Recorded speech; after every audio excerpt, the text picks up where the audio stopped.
अब लिखा आ रहा, रिकॉर्डिंग प्रोग्रेस करते हैं।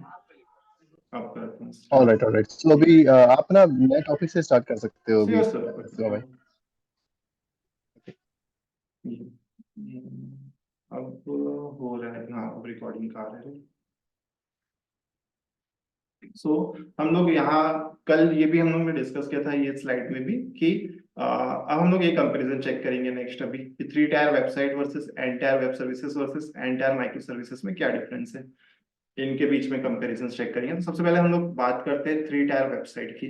सो 3 टायर वेबसाइट मतलब इसमें 3 लेयर्स होंगे, एप्लीकेशंस के 3 डिफरेंट डिफरेंट लेयर्स होंगे, टायर्स होंगे। फ्रंट एंड होगा जिसमें क्लाइंट इंस्टॉल होगा, हमेशा क्लाइंट जो होता है वही रिक्वेस्ट सेंड करता है, तो फ्रंट एंड से यूजर इंटरेक्ट करता है यूआई के फॉर्म में। तो हमको यहाँ पे यूआई टेस्टिंग नहीं करनी है, हमको यहाँ पे एपीआई टेस्टिंग करनी है।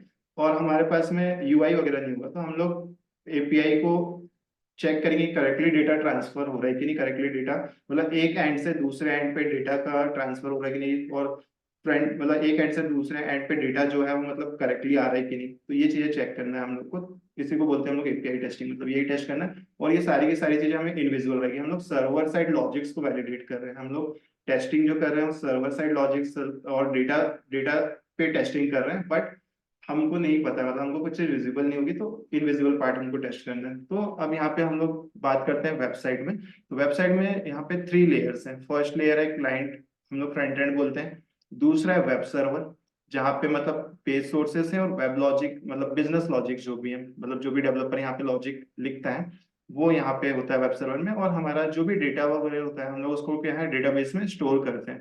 तो फ्रंट एंड से रिक्वेस्ट आती है, जैसे हमने www.google.com करके टाइप की है, तो जो रिक्वेस्ट है वो क्लाइंट से किसके पास गई है, सर्वर के पास गई। तो सर्वर ने देखा कि जो भी यूजर की रिक्वेस्ट है क्या उसके पास अवेलेबल है क्या। समटाइम्स वेब सर्वर जो होते हैं उनके पास भी स्टोरेज होता है, तो स्टैटिक कंटेंट वगैरह जैसे कोई फाइल्स हो गए, कुछ इमेजेस हो गई, या जो भी जैसे मतलब लोगोस वगैरह हो गए, तो हर चीज डेटाबेस में स्टोर नहीं करते हैं। तो ऐसी चीजें जो स्टैटिक है, जो कि मतलब बार बार जिनकी वैल्यू चेंज नहीं होती, या फिर मतलब जो जिसको जैसे होम पेज है, एप्लीकेशन का होम पेज हमेशा सब यूजर्स में कॉमन रहेगा, सबको दिखाना ही दिखाना है। तो जैसे ही फर्स्ट टाइम उन्होंने डाला www.google.com, तो उनने क्या किया कि होम पेज या स्टैटिक कंटेंट वाली चीजें, जो इमेजेस फाइल्स लिंक्स ये सब चीजें दिखानी, तो हम लोग क्यों बार बार डेटाबेस तक जाए।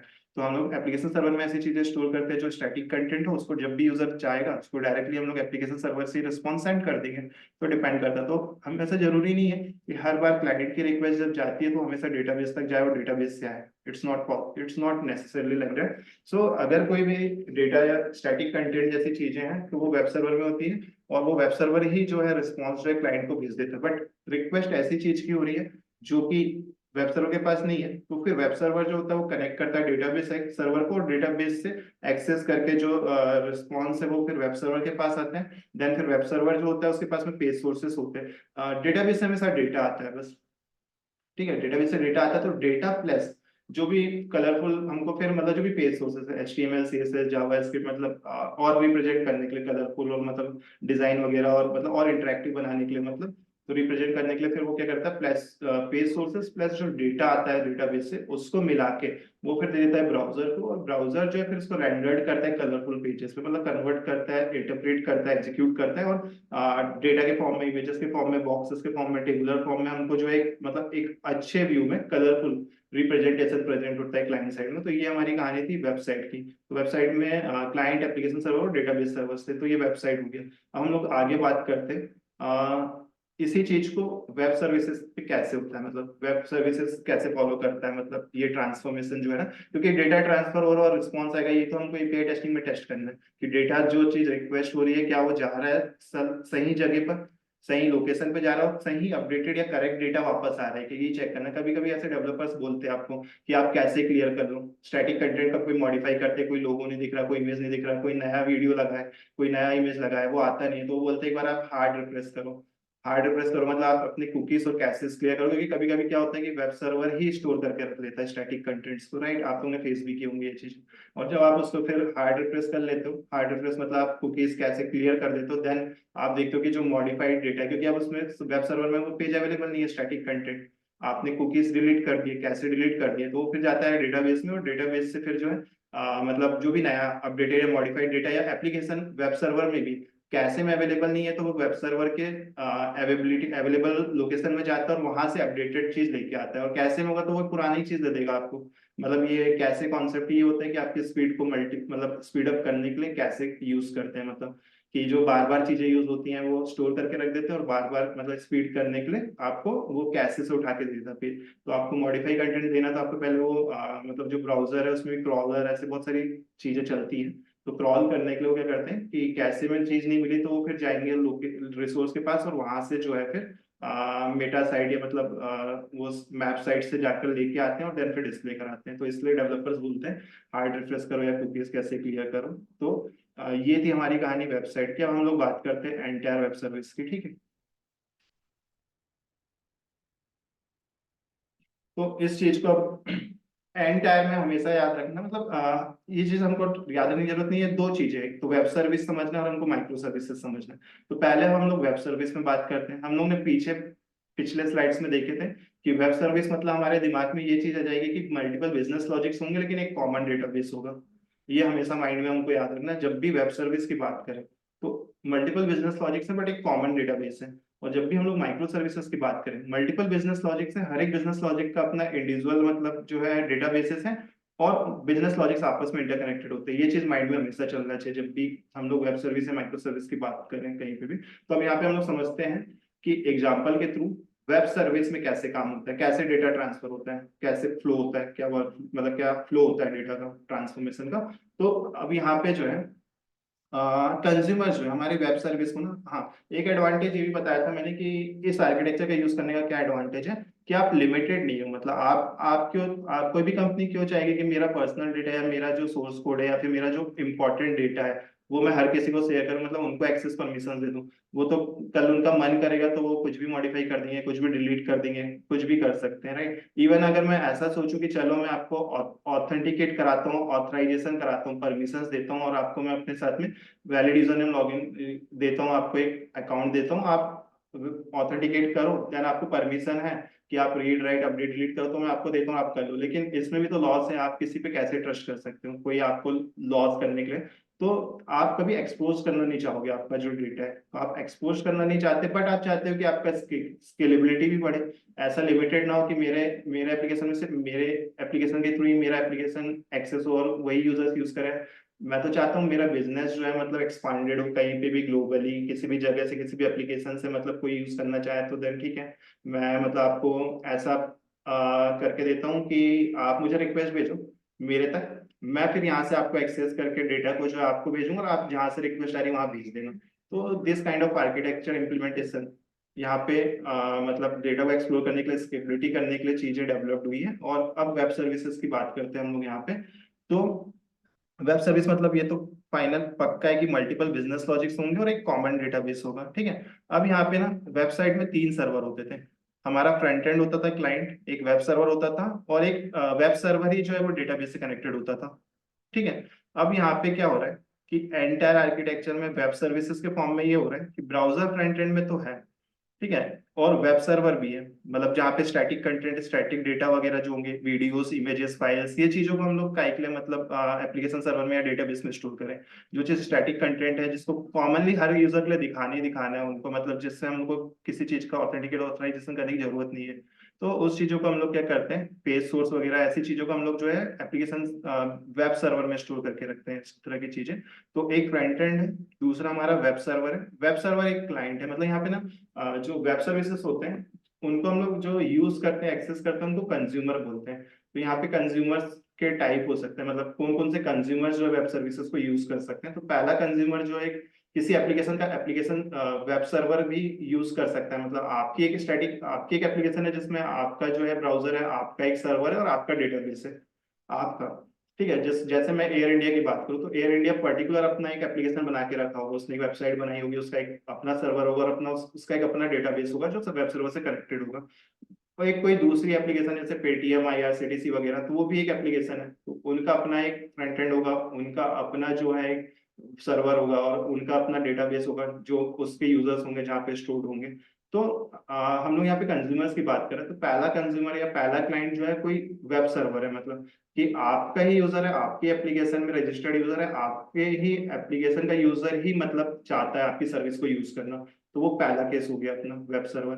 दूसरा ये है कि कंज्यूमर या क्लाइंट कि कोई मोबाइल ऐप यूज कर रहा है, अदर एप्लीकेशंस का मोबाइल ऐप यूज कर रहा है, या फिर मैंने बताया था इंटरनेट ऑफ थिंग एप्लीकेशंस जो होती है ना, इंटरनेट ऑफ थिंग एप्स होती हैं, जैसे हमने देखे थे जैसे कि मतलब ये फिट ट्रैकर एप्लीकेशन हो गया, स्मार्ट बल्ब हो गए और मतलब स्मार्ट डिवाइसेस वगैरह हो गई।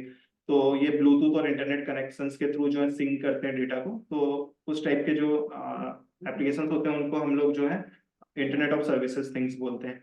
और तीसरा जो कंज्यूमर हो सकता है जो आपकी वेब सर्विसेज है, माइक्रो सर्विसेज है, एपीआई को यूज कर सकता है, थर्ड टाइप ऑफ यूजर और कंज्यूमर वो होते हैं अदर एप्लीकेशन सर्वर से अदर सर्विसेज, मतलब दूसरे एप्लीकेशन सर्वर से दूसरे सर्विसेज भी आपकी वेब सर्विस से आपकी एपीआई को यूज कर सकते हैं, मतलब आपके खुद के यूजर या फिर मोबाइल ऐप यूजर्स या इंटरनेट ऑफ डिवाइसेस थिंग्स, मतलब अदर कंज्यूमर एप्लीकेशन जो है वो कंज्यूम कर सकते हैं आपके एपीआई वेब सर्विसेज को। या फिर तीसरा होता है कोई दूसरे एप्लीकेशन सर्वर्स या फिर मतलब अदर सर्विसेज भी आपकी एपीआई को यूज कर सकती हैं। तो अब हम लोग इसमें समझते हैं कि वेब सर्विसेज में फ्लो कैसे होता है, डेटा कैसे ट्रांसफॉर्म होता है।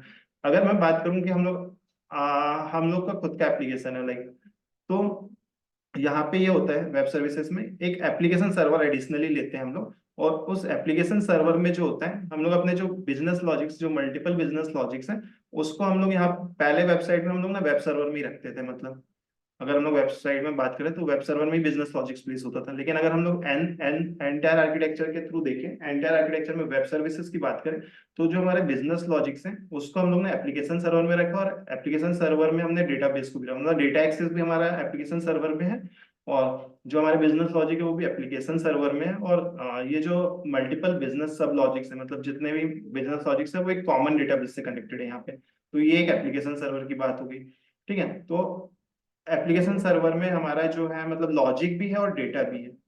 ठीक है, वेब सर्विस में ये याद रखना आप डिफरेंस यहाँ पे कि आपका जो बिजनेस लॉजिक है और जो डेटाबेस एक्सेस है उनको हम लोग एक एक सर्वर में स्टोर करें जिसको हम लोग नाम दे रहे हैं एप्लीकेशन सर्वर। और ये जो स्मॉल बॉक्सेस हैं आप देख पा रहे हैं ये मल्टीपल बिजनेस लॉजिक्स हैं और ये सारे बिजनेस लॉजिक जो है वो कनेक्टेड है एक कॉमन डेटाबेस से। ठीक है, तो सबसे पहले बात करते हैं कि ब्राउजर से रिक्वेस्ट आ रही है, मतलब कोई भी फ्रंट एंड में जो यूजर है वो ब्राउजर यूज कर रहा है। ब्राउजर कुछ भी हो सकता है, Google Chrome, micro Firefox, Edge, micro micro मतलब एज ब्राउजर हो सकता है, कोई भी ब्राउजर हो सकता है। ब्राउजर से रिक्वेस्ट किया, एक एक फर्स्ट कंज्यूमर है उसने क्या किया, ब्राउजर यूज किया और ब्राउजर से रिक्वेस्ट सेंड किया। तो रिक्वेस्ट आई अपनी एचटीटीपी रिक्वेस्ट। तो रिक्वेस्ट जो आई है वो आई है सर्वर के पास, वेब सर्वर के पास। ठीक है, फिर वेब सर्वर ने क्या किया, देखा कि उसके पास में है क्या, तो उसके पास में अगर डेटा होता, स्टैटिक कंटेंट होता तो वो भेज देता, अगर नहीं है तो वो फिर क्या करेगा, एप्लीकेशन सर्वर से कनेक्ट करेगा। तो वेब सर्वर भी थ्रू एचटीटीपी रिक्वेस्ट जो है, जैसी रिक्वेस्ट फ्रंट एंड से आ रही है, मतलब जो भी मेथड यूज हो रहा है, जो भी सेम रिक्वेस्ट जो है वेब सर्वर ने उसको भेजा, डाइवर्ट किया कहाँ पे, एप्लीकेशन सर्वर के पास, रिक्वेस्ट सेंड हुई। फिर एप्लीकेशन सर्वर ने बिजनेस लॉजिक देखा, बिजनेस लॉजिक किस बिजनेस लॉजिक का है, तो वहां से उस रिसोर्स को उन्होंने कनेक्ट किया और वहां से जो है पर्टिकुलर बिजनेस लॉजिक एग्जीक्यूट हुआ और जो भी रिक्वायर्ड डेटा था वो डेटाबेस से एक्सेस किया, फैच करा और उन्होंने बिजनेस लॉजिक को एग्जीक्यूट किया। और एग्जीक्यूट करके उसने जो डेटा है, मतलब एप्लीकेशन सर्वर से ना सिर्फ डेटा आता है, क्योंकि हमारे पास एप्लीकेशन सर्वर्स में हम लोग मल्टीपल लॉजिक लिखे हैं और डेटाबेस से कनेक्ट है हर एक इंडिविजुअल माइक्रो सर्विसेज जो है, मतलब यहाँ पे कॉमन डेटाबेस से कनेक्टेड है और डेटाबेस में हमारे पास में डेटा अवेलेबल है। तो डेटा बस भेजेगा, मतलब यहाँ पे तो एचटीटीपी वेब सर्वर के पास में नहीं था, उसको डेटा चाहिए था। डेटा कहाँ पे स्टोर्ड है, क्या डेटा हमारा वेब सर्वर से कनेक्टेड है क्या, यहाँ पे डेटा वेब सर्वर से कनेक्टेड है, डेटा जो है एप्लीकेशन सर्वर से कनेक्टेड है और एक कॉमन डेटाबेस है वेब सर्विस के केस में। तो अब उसको चाहिए डेटा, तो वो डेटा के लिए क्या करेगा कि एप्लीकेशन सर्वर को कनेक्ट करेगा और कनेक्ट करके एक्सेस करके जो डेटा है उसे डेटा मिलेगा वेब सर्वर को। फिर जो डेटा आया है एज पर the request from the client, edge पर the request from the client, जो भी रिक्वेस्ट गई है, जो भी डेटा आया डेटाबेस से फैच होकर एक्सेस होकर, वो डेटा जो है वेब सर्वर जो है डेटा प्लस, अब वेब सर्वर में तो पेज सोर्सेस होते हैं जो कि HTML और CSS, जावास्क्रिप्ट, एंगुलर, मतलब ऐसे अलग अलग टेक्नोलॉजी से यूज करके बनाए होते हैं। तो वो क्या करेगा, पेज सोर्स प्लस डेटा को मिक्स करेगा और ब्राउजर को भेज देगा। तो यहाँ पे एप्लीकेशन सर्वर से जो रिस्पॉन्स आया है वो रिस्पॉन्स जो होगा वो HTML CSS जावास्क्रिप्ट के फॉर्म में, मतलब पेज सोर्सेस प्लस डेटाबेस से जो डेटा आया वो रहेगा, और वो डेटा जो है मिक्स होके भेजेगा किसको, ब्राउजर के पास में। और ब्राउजर के पास में ये कैपेसिटी होती है, कैपेबिलिटी होती है, या ब्यूटी होती है ब्राउजर की, कि वो जो डेटा मिला है जिसने वेब एप्लीकेशन सर्वर से वेब सर्वर को दिया, वो डेटा प्लस पेज सोर्स देता है और हमको कलरफुल पेज के रूप में डेटा को रिप्रेजेंट करता है। तो ये होगी हमारी फर्स्ट, जब कंज्यूमर क्या है ब्राउजर, पहला फ्लो ये है। एक बार और मैं कॉमन रिपीट करता हूँ, क्योंकि मैंने बीच में शायद कुछ टर्म्स ऐसे यूज किए जो कंफ्यूज कर रहे होंगे, तो मैं एक सिंपल वे में, सिंपली वे में समझाता हूँ कि हम लोग वेब सर्विस आर्किटेक्चर को इन डिटेल डेप्थ में देख रहे हैं कि फ्लो कैसा होगा। तो पहला हम लोग ये देख रहे हैं, कंज्यूमर जो है ब्राउजर है। अगर ब्राउजर है तो आपने ब्राउजर से रिक्वेस्ट सेंड की, आपकी जो रिक्वेस्ट है वो वेब सर्वर के पास में गई है। वेब सर्वर ने देखा कि जो रिक्वेस्ट है क्या वो स्टैटिक कंटेंट है, क्या है, मतलब उसको डेटा की जरूरत है क्या, या फिर डेटाबेस कनेक्ट करने की जरूरत है क्या, एक्सेस करने की। तो अगर एक्सेस करने की जरूरत होगी तो वो क्या करेगा कि देगा, नहीं तो स्टैटिक कंटेंट होगा तो वो डायरेक्टली दिखा देगा, जैसे कि हम लोग नॉर्मली वेबसाइट्स में देखते हैं। बट यहाँ पे क्योंकि हम लोग ये एजम्पशंस लेके चल रहे हैं कि डेटाबेस से ही डेटा फैच करना, क्योंकि वेब सर्विसेज में हमेशा डेटाबेस इन्वॉल्व रहेगा, नहीं तो क्या जरूरत है API बनाने की, डेटा ट्रांसफॉर्म करने की। तो हम लोग इसलिए वेबसाइट की कहानी भूल जाते हैं, हम लोग अब डेटा के फॉर्म में ही कर रहे हैं। हमारा जो डेटा है वो एप्लीकेशन सर्वर में स्टोर्ड है। ठीक है, हमारा जो डेटाबेस एक्सेस है वो एप्लीकेशन सर्वर में, और हमारा जो बिजनेस लॉजिक है वो भी एप्लीकेशन सर्वर में। दैट मीन्स यहाँ पे जो है वो API की बात चल रही है, मतलब आपका जो बिजनेस लॉजिक है और जो डेटा है वो पूरा एक जगह स्टोर्ड है, जिसको एप्लीकेशन सर्वर बोलते हैं। तो यहाँ पे डेटा को चाहिए, हमको डेटा लाना है तो हमको एप्लीकेशन सर्वर को कनेक्ट करना होगा। और यहाँ पे मल्टीपल बिजनेस लॉजिक से, एक कॉमन बिजनेस लॉजिक नहीं है, आपके मल्टीपल या मल्टी टायर्स में सब लॉजिक्स में डिवाइडेड है आपका जो बिजनेस लॉजिक है। तो आपको पर्टिकुलर इंडिविजुअल बिजनेस लॉजिक पे जाना होगा, एग्जीक्यूट करना होगा, और वो डेटा को लेके उस बिजनेस लॉजिक के थ्रू डेटा को लेके आके फिर आपको सर्वर को देना होगा, और सर्वर जो होगा फिर आपको उसके पास जो पेज सोर्सेस है उसके साथ मिक्स करके आपको जो है वो देगा, और फिर ब्राउजर जो है उसको रेंडर्ड करके आपको जो है कलरफुल पेजेस के फॉर्म में जो डेटा है वो डिस्प्ले करा देगा। तो यहाँ पे ये फर्स्ट फ्लो में किसी को कोई डाउट है कि यहाँ पे कोई कंफ्यूजन, फर्स्ट कंज्यूमर अगर ब्राउजर से रिक्वेस्ट आ रही है तो।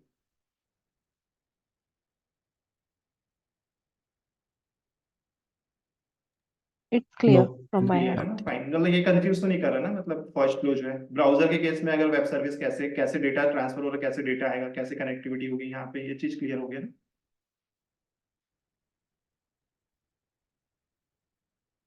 ठीक है, तो मैं नेक्स्ट बात कर रहा हूँ। अब क्या होता है, अगर हमारा जो वेब सर्विस है, माइक्रो सर्विसेज है, वो मोबाइल ऐप स्क्रीन से या अदर डिवाइसेस से यूज होने वाली है।